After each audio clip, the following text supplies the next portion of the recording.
My name is Indrani Kopal and I'm a documentary filmmaker. I came into filmmaking background without planning to come into it. Maybe I was an IT graduate. I hated it.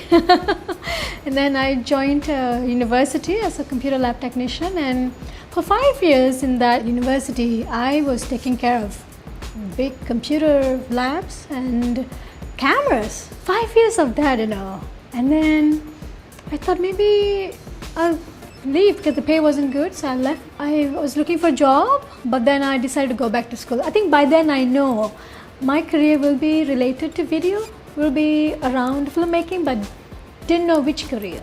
At the same time, I was hired by Malaysiakini as a video journalist. I didn't have any journalism background. We had full freedom to explore, to experiment, to make mistakes and to rectify and to ask guidance from the senior reporters. It was just excellent. 6 years of my career in Malaysiakini, I finished my degree. I used to study and work together. I was really full-fledged in this field. My introduction to documentary came in 2007 with She's My Son. Nama saya Suganya. Saya anak lelaki yang kedua dalam 8 beradik. Saya maknya transseksual orang kata. I had this story with me that I covered during one of my assignments, which I didn't publish because it was a feature story, but I knew there was something more than just a reportage. There was something more to that story.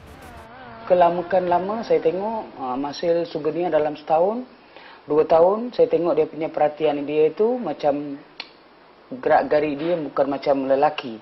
We were running this program called Citizen Journalism Malaysia. We were training ordinary people how to be citizen journalists. We gave them a small flip camera. The program has to be evaluated somebody from the States. So from George Washington University, Professor Janet Steele came down. To me, she's someone who changed my life. She started seeing my work and she said, Indrani, I love what you do. I think you need to go to States and meet my friend Nina Sevi, who has this documentary center in George Washington University. And she runs this emerging filmmakers program. It was incredible to be one of 3 to represent Southeast Asia in that program and to meet incredible filmmakers from around the world. So there's 20 filmmakers represented the world over there, like United Nations, and we had 6 weeks together, and things you learn and you hear from them, it's just eye-opening, Arsenio and I actually met online. That's how we first started talking. And it was great, nice guy. We made 2 films, one in DC, one in New York. And I fell in love with New York. But it was 6 weeks and I thought maybe that's the last time I ever be in the US, and I left. I came back, went back to my job, continued working, but with great awareness of what's the difference between news feature and documentary, what you have to do here, what you have to do here, what's your responsibility here, what's your responsibility there. Just all this awareness were there and I continued working. I'm not doing it again. You have to keep kissing again. I can do that. Alright, I'll call you later. I was very young when I started losing my hair. I was 13 years old. My hair started falling. At the age of 16, when all my girlfriends in school exploring makeups and hairdos and talking about boys, I was bored. I went to learn Veena. After 6 months into my Veena class, my teacher said, "Why don't you dance? It will do you good. You have a lot of angst in you. It will release you."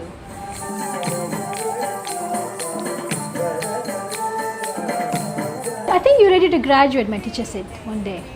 I said, really? I said, okay. But not okay, because I don't have hair. Oh, don't worry, I'll go to India and get you a wig. Then the day came, she prepped me for that ceremony, and so she put the wig on, she put all the jewelry on, she tied the sari and put the makeup on, and I came out, my parents saw me, my mother cried. I think that day, I was 23 years old, and it was first time in a long time I tasted confidence. And I kept the wig on all night. Being an Indian woman in Malaysia, and having such a big community around you, you cannot escape from the pressure of being married. The family pressure, the community pressure, just the kind of pressure that I have as a woman. It's like you have to be married, you have to have a children. You should have 3 kids already at your age. What you doing? But there was something in me, just wasn't ready. I wanted to do things that my parents didn't do. I wanted to see places my grandmother have never seen. I didn't want to get married. I didn't want to do what everybody else was doing. I didn't want to fall for that. Tam tadim tak jam tak tam tadim tak jam